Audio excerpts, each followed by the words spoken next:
Welcome back to the channel. Today we're going over my controller settings. Haven't done this in a few months, so hopefully there's some info in here for you guys.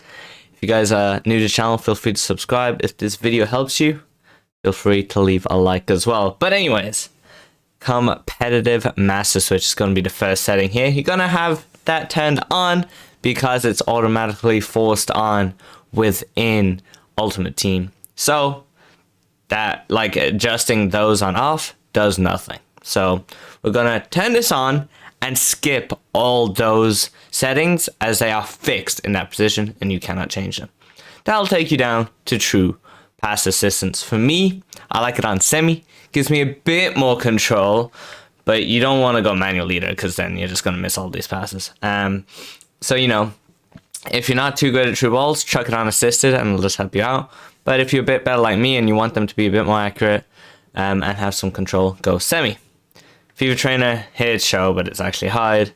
Time finishing on, in my opinion.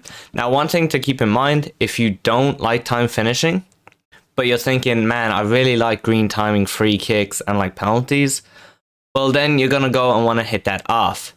And this is because even if it's off, it stays on for set pieces. So keep that in mind. That's a little personal preference for you. And it's got next player switching together. Need that on. I love seeing who that next person to switch to is. And it also tells you who you will set command press with. Pass block assistant definitely on. That just basically auto intercepts for you. Now, auto switching is a huge one. I like it on air balls and loose balls. Mainly because of crosses. If you have it on manual, you won't switch for crosses, and then you can see a lot of crosses because it's really hard to manually switch it, especially from like corners. So I definitely not recommend manual. Then only loose balls doesn't really help. Only air balls, you might as well do only air balls and loose balls. And then automatic is suicide. So you do not want that because that means every time they switch, every time they pass, it'll switch your defender, which is really, really bad in my opinion, as then you can't really track back with your CDMs and stuff, which is super effective for defending this year. Now, auto move switch assistance. This is when you switch player, how long the AI keeps kind of control of your player before you take over. So high means if they're running back and you switch them, it'll keep that momentum automatically for you for a little bit of time. Low, obviously a tiny bit of time, and then none is what I like because I want, as soon as I switch, I take over and I can change that run. Because if I'm maybe trying to pull somebody offside, if you have it on high and you switch them, it'll take a second and then you can move them, and by the time that's happened, the person has probably kept onside, they've played that true ball and you've conceded. So for me, none is the only option here. Next up, clearance assistant, just directional. Obviously, I don't know why you want it, anything else.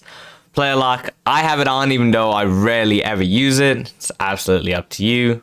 Icon switching, once again, never use it, but I leave it on just for the sake of it. You know, you can feel free to turn these off if you want. Right stick switching, nobody in their right mind uses ball relative, so please use player relative. That means you simply switch the right stick based on where the player you are controlling to in the direction of the player you wish to switch to. Simple as. You want all these pretty much assisted. I'm not even going to go through them. You just want them all assisted, trust me. Save assistance does not matter unless you're playing pro clubs. Analog sprint has to be off. Has to be off. I used to like playing it with it on. It gives you a little bit of control of more sprinting and stuff. But with speed boost and kind of how the game works, you really do want this off, I'll be honest.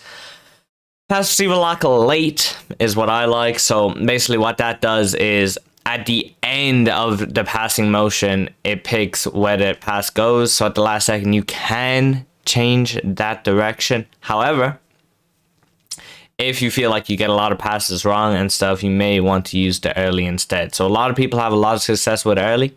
So once again, that's personal preference. But for me, you know, say I'm passing it to my striker and at the last second, it gets covered. I want that opportunity to be able to direct the pass to a different player. Because if you do it early and you passed it there originally, it's locked in. So that's up to you.